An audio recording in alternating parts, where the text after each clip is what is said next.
Shalom. All praises to the Most High Yahweh, Ba'ashem, Yahushai. Double honors to the elders and apostles of Jumas who well. Shalom to the hopeful elect. Lord willing, this video is edifying. So, I'm going to start with the scripture here. This is Jeremiah 31:37. Thus saith the Lord Yahweh, if heaven above can be measured and the foundations of the earth measured out beneath, I will cast off all the seed of Israel for all that they have done, saith the Lord. Now, I bring that scripture out to, well, brothers already know that Esau's making a diligent search. And then I'm going to quickly just go through this article here. It says, why haven't we evolved immortality? The answer is in our genes. Because according to Esau's science, the strongest genes carry on to the next generation. But anyone with half a brain understands that's absolute bullcrap, especially in this day and age. Because right now you can be, I mean, damn it, somebody like Stephen Hawking can have kids because he's quote unquote successful. So you can have the weeniest person passing on his genes because he's financially able to do so. I mean, that doesn't uh, that doesn't surprise anybody that somebody like Esau would make it seem as if people passing on their genes means the best genes are being passed on when he's basically ruling the earth right now and his genes are being passed on, and anyone understands that Esau is weak, so that doesn't really make any sense. You got a whole bunch of other stuff that goes into it, but just quickly skimming through here, it says evolution works by selecting for the most advantageous genes. It begs the question, why haven't we evolved immortality? According to a decades old hypothesis, certain genes that promote reproductive success also promote aging later in life. Excuse me. And now a study from Johannes Gutenberg University, has identified some of these genes. The team also found that switching off those genes dramatically extended the lifespan of worms. Getting old and dying is a natural part of life, but that doesn't mean we aren't interested in slowing or stopping it.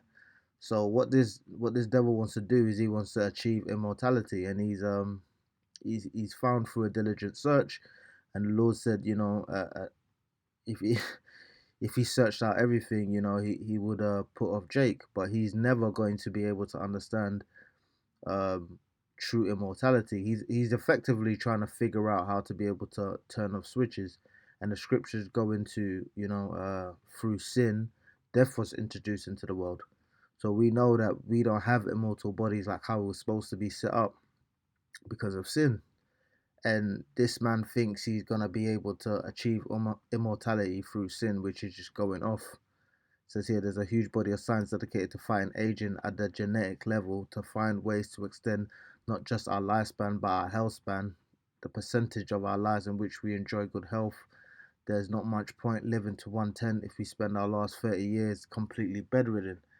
And I've seen at first hand. You get these old Jakes, and they get up in age, but they're completely through. They might have money, but they're bedridden and they're completely gone in the mind. And it's kind of sad to see, especially when they were quote unquote, not necessarily mighty men, but they were big in society as far as having money and being given accolades and being respected in their societies, and then you see them at the end of their life being bedridden, you know. But ultimately, that's what kind of society this is. Let's see here.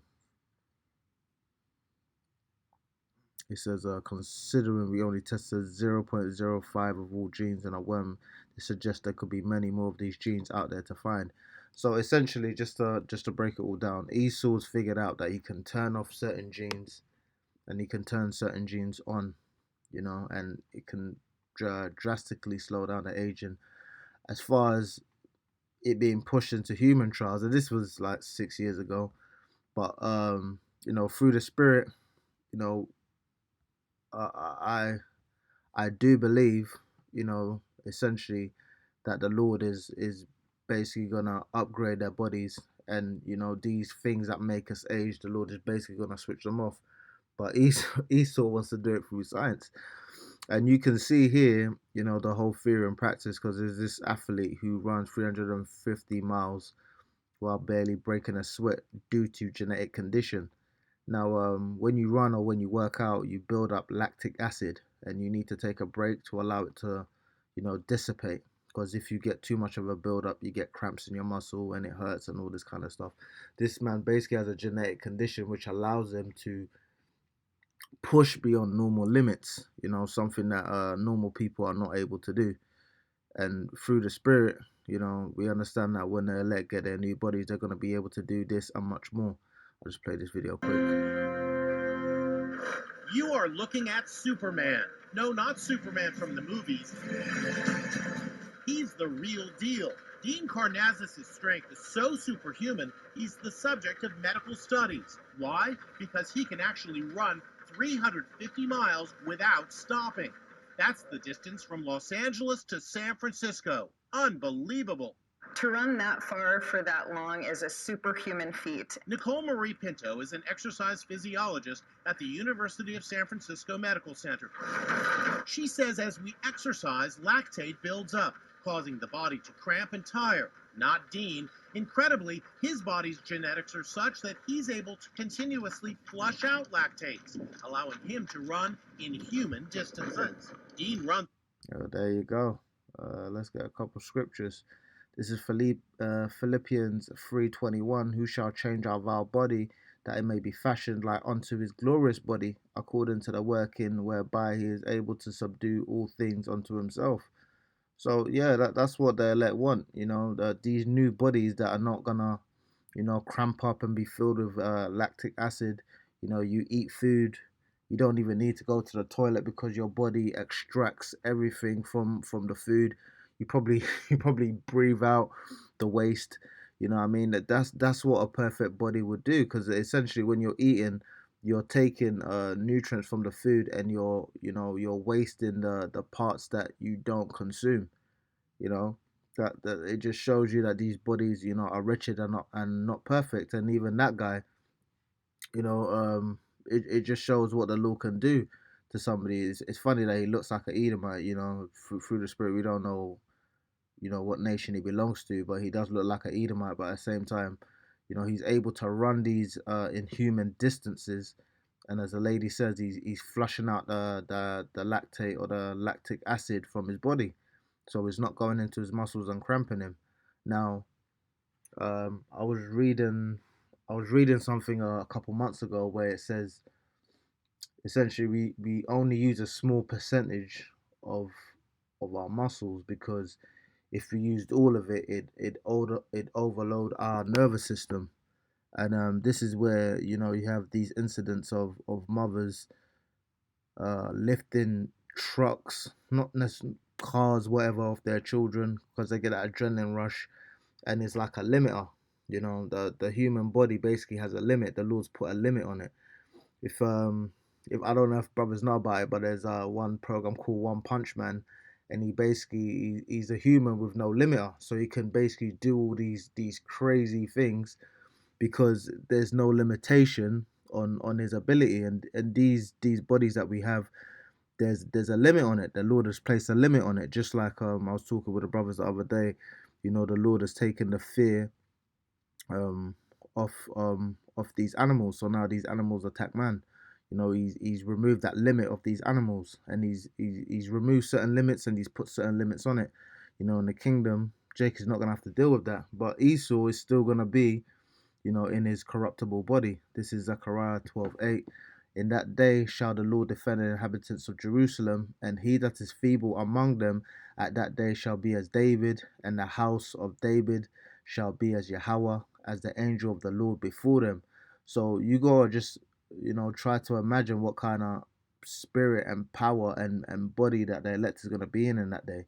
The scriptures talking about, David doing all these incredible feats.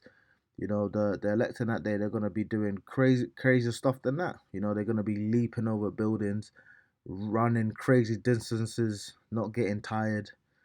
You know, I don't know whether or not Jake is gonna eat, but if he eats, will Jake go to the toilet? Who knows? You know, because if you're dealing with a perfect body, I mean, everything is in perfection. So you eat, you don't necessarily need to excrete anything because your body's gonna absorb everything. You know, who knows, if you drink, you're gonna sweat out, or whatever the case may be. But you know, it's really is a beautiful thing to kind of meditate on, and you can see, you know, through Esau's science that he's really trying to figure out how this man's body works, because essentially, you know, some of his genes are either turned on or turned off for him to be able to do these crazy stuff. I mean, not anyone can do that. I can't. Damn, I don't think I can run 50 miles, let alone 350. So this guy's doing crazy stuff. Marathon unlike anyone else in the world. It's not about how fast I go, it's about how far I go. A regular marathon is 26.2 miles. That's child's play for Dean. He sets out at 2 a.m. to run his first marathon. And when that's finished, he does it all over again, joining 5,000 other runners at a marathon race in Monterey, California. Total running distance, a staggering 52.4 miles.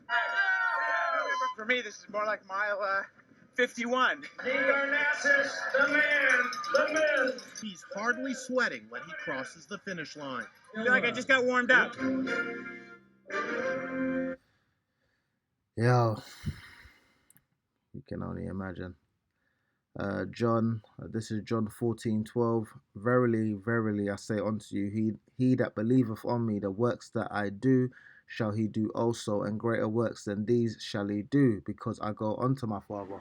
So yeah, in that day, the Lord's gonna give, you know, the Lord basically just gonna give Jake a whole new body with no limitations on them being able to do this. You're gonna be able to lift, run, you know, sprint, exert power on a level that these bodies are not even, you can't even fathom in these bodies, you know. And this is something that Esau essentially wants to do. He wants to figure out how to maximize the human body, but because he's so base, it says wisdom shall not dwell, you know, in a, let me get that, I don't wanna butcher that.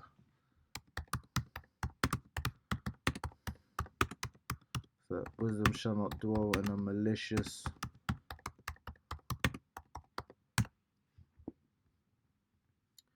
there is Wisdom of Solomon. I think it's 1:4. Yeah, brothers brought this out the other day. For into a malicious soul, wisdom shall not enter, nor dwell in a body that is subject to sin, unto sin. So Esau's never going to be able to figure this out, you know. And there's a beautiful thing to be able to think on this stuff, that, you know, the Lord's basically going to give Jacob a brand new body, and no harm is going to come to it. Jake's going to be like X-Men out here, you know what I mean? And it's funny that Esau is really trying to seek these things out, but ultimately the Lord has blinded him. He's never going to be able to figure this stuff out, and he even talks about how it's physically impossible. But we know through the Lord, you know, all things are possible. So yeah, it was just something that was meditating on my spirit that I wanted to bring out. Lord willing, it was edifying. All praises to the Most High, Yahweh Ba'Shem Yahweh Shai, double honest to the elders and apostles of Jemas, who well shall I want to for elect.